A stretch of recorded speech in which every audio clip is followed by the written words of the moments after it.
नमस्कार दोस्तों, आज के इस वीडियो में हम बात करने वाले हैं मोबाइल कार सर्विस का बिज़नेस कैसे शुरू करें। इस वीडियो में हम आपको इसी के बारे में बताने वाले हैं। दोस्तों, आज के इस भाग-दौड़ भरी लाइफ में लोगों के पास जो है टाइम की बहुत कमी होती जा रही है। लोगों के पास समय ही नहीं हो पाता है कि वो अपने कार को या अपनी बाइक को सर्विस के लिए लेके जाएँ। फिर भी लोगों को लेके जाना पड़ता है और इसीलिए वो दूसरे काम उनके छूट जाते हैं या फिर जॉब से या अगर बिज़नेस करते हैं तो वहाँ से समय निकाल कर फिर उनको इन सब के लिए जाना पड़ता है। तो अगर मोबाइल कार सर्विस का बिज़नेस कोई करे और उन लोगों को जिनके पास समय की इतनी मारामारी चल रही है, उन्हें अगर घर जाकर कार की सर्विसिंग या फिर बाइक की सर्विसिंग दे, तो उनके लिए भी सुविधा हो जाती है और जो ये बिज़नेस करता है उसके लिए भी अच्छा खासा इनकम जनरेट करने का रास्ता उसके लिए बन जाता है।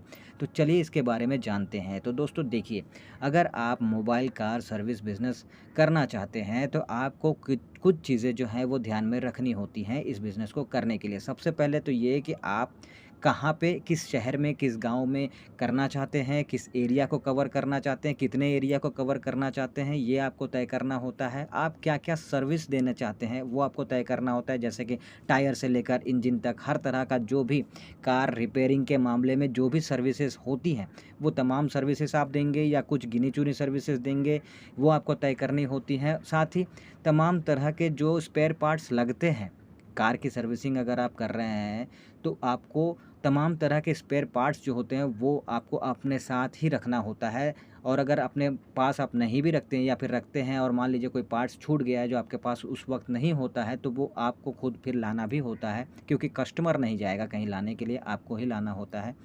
तो वो तमाम चीज़ें आपको रेडी रखनी होती हैं।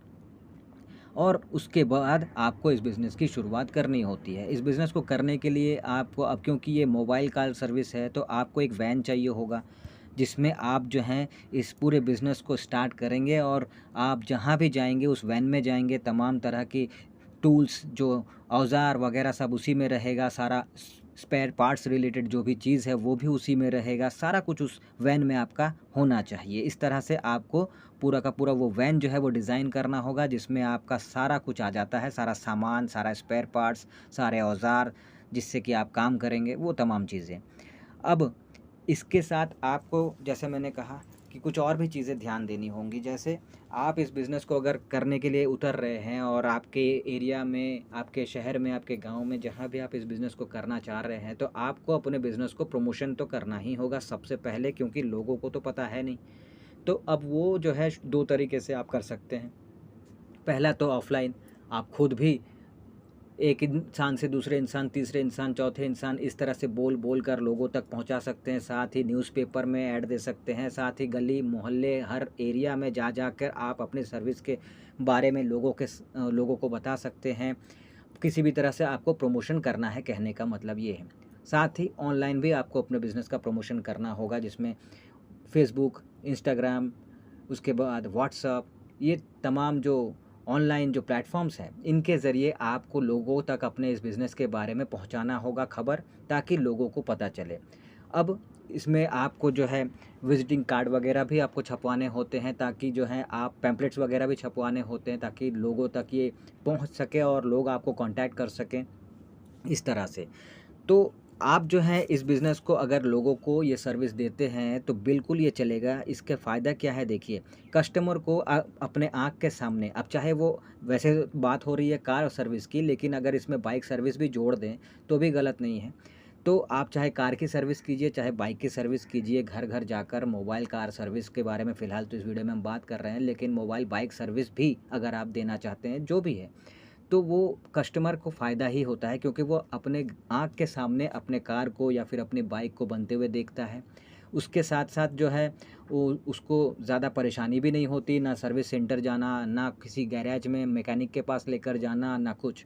बस वो बैठे-बैठे कॉल कर देता है, लोग आ जाते हैं, उसका गाड़ी बन जाता है, उसको पैसे देने होते हैं, बस इतना सा। और इसमें एक फ़ायदा ये भी होता है कि जो सर्विस सेंटर में 18% जीएसटी सर्विस टैक्स के रूप में देना पड़ता है, वो भी नहीं देना पड़ता है। यहाँ पे क्या होता है कि कस्टमर को लेबर चार्ज देना होता है और जो पार्ट्स लगते हैं, उसका चार्ज देना होता है। तो मुझे ये लगता है कि ये बिज़नेस जो है बहुत ही अच्छा चलने वाला बिज़नेस है और लोगों को बहुत ज़्यादा पसंद भी आने वाला ये बिज़नेस है।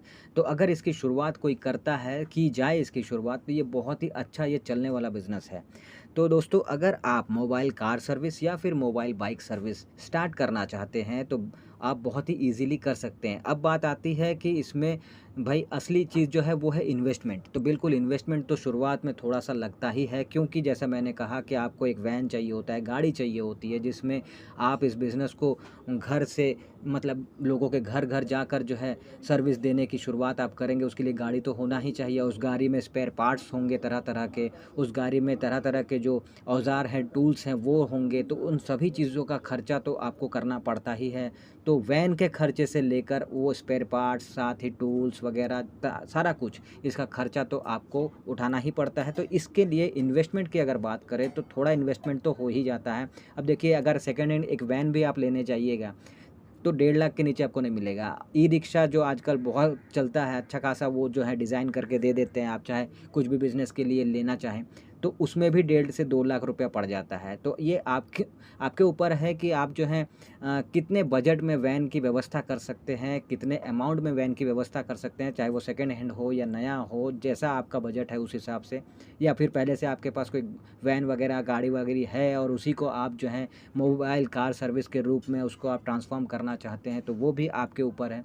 तो इस तरह से जो है आपको ये सब करना पड़ता है, स्पेयर पार्ट्स वगैरह लेने पड़ते हैं, तो इन सब में खर्चा तो होता ही है। तो कम से कम 1.5 से 2 लाख रुपया का खर्चा शुरुआत में आपको पड़ जाता है, और अगर कम में हो जाता है तब तो बहुत ही अच्छी बात है। साथ ही थोड़ा-सा एडवर्टाइज़िंग वगैरह में खर्चा आपको पड़ता ही है। तो ओवरऑल भी अगर देखें तो 1.5-2 लाख के अंदर इस बिज़नेस को आप कम बजट में स्टार्ट कर सकते हैं और जल्दी से जल्दी अच्छा मुनाफ़ा भी आप इस बिज़नेस में कमा सकते हैं।